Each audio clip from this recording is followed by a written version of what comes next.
তবে সুবলের হৃদয়ে সাধে জেগে গিয়েছে, সুবলের মনে সাধে জেগেছে। কানাই যেমনি করে সাজে আমি আজ তেমনি করে সাজাবো। ছুটে গিয়ে মায়ের কাছে বলেছি, মা শোনো মা, ও মা, কানাইয়ের মা কানাইকে নিত্য কত সুন্দর করে সাজিয়ে দেয়। ও মা, তুমি কি পারো না আমাকে সাজাতে? মা সাজিয়ে দাও না আমায়। যখন বারংবার বলছে বাবা, সুবলের মা দুটি নয়ন জল ছেড়ে দিয়ে বলেছি, সুবল কানাইয়া রাজার ছেলে বাবা, ও চাইলে সাজতে পারে, কিন্তু বাবা তুমি যে গলার ছেলে, তোমার বদনে দুমুঠো অন্ন তুলে দিতে পারি না, সেখানে থেকে সাজাবো আমি কেমন করে? মায়ের চোখে অশ্রু পরিশান দেখে বাবা সুবল বলেছে, মা তুমি এমন করে কেঁদো না, আমি আর কোনোদিন তোমার কাছে সাজতে চাইবো না মা। সুবল ছুটে গিয়ে বনের ভেতর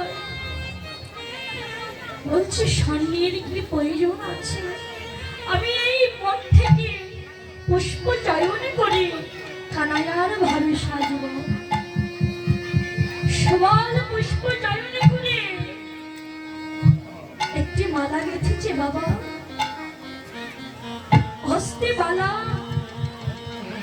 মাথায় চূড়া, মাজায় টিনকে, চরণে নূপুর, এমন করে সেজে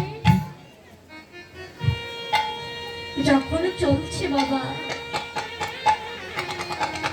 সুবল চলে যাচ্ছে, প্রখর রৌদ্রের তাপে সুবলের অঙ্গ দিয়ে ঘাম ঝরছে।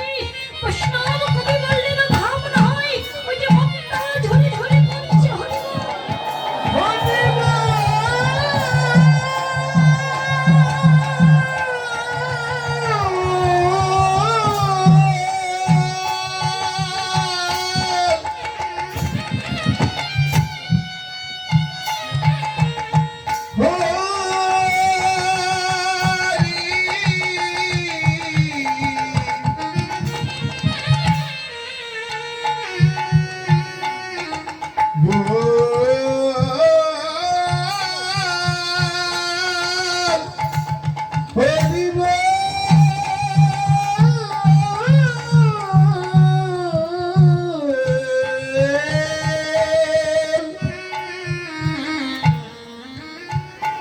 শশীশেখর বাবা সুবলের বরণ খানা দর্শন করে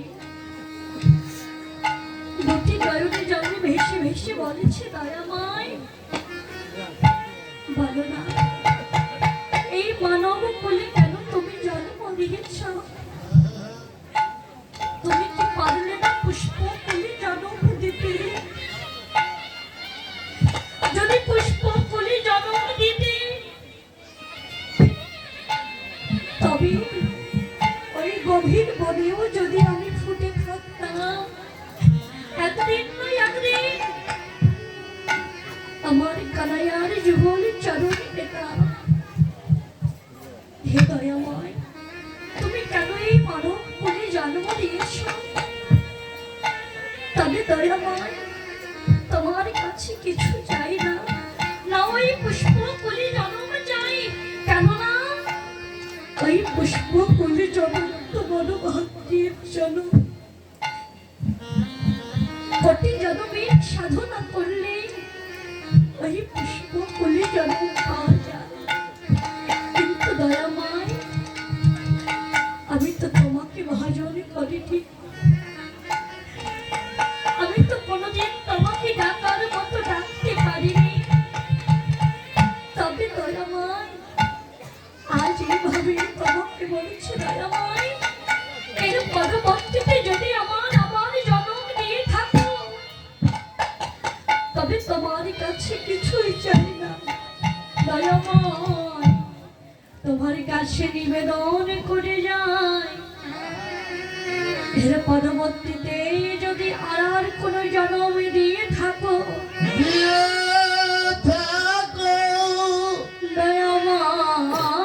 দয়াময়, আমার এই ব্রজের ধুলা করে ধুলা করে জানো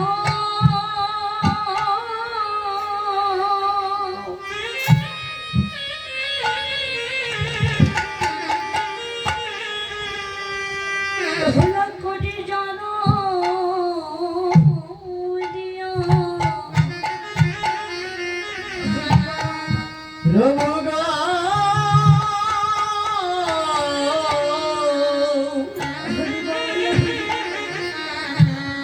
আমার ব্রজের ধুলা করে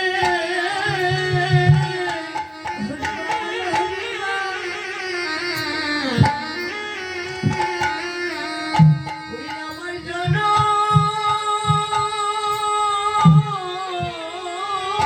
দিও।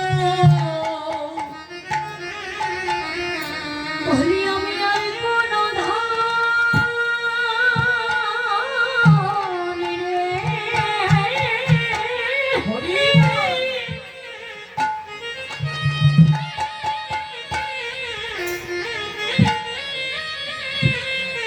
বলি আমি আর কোনো ধান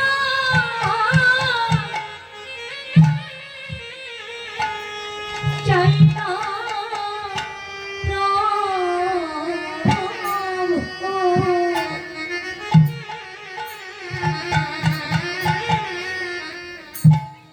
যেন হৃদয়ের ধুলা করে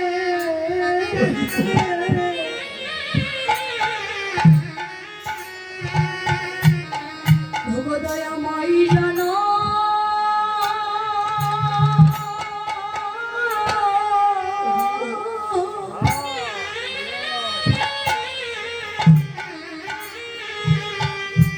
প্রভু জনমে দিও ওরে আমি আর কোনো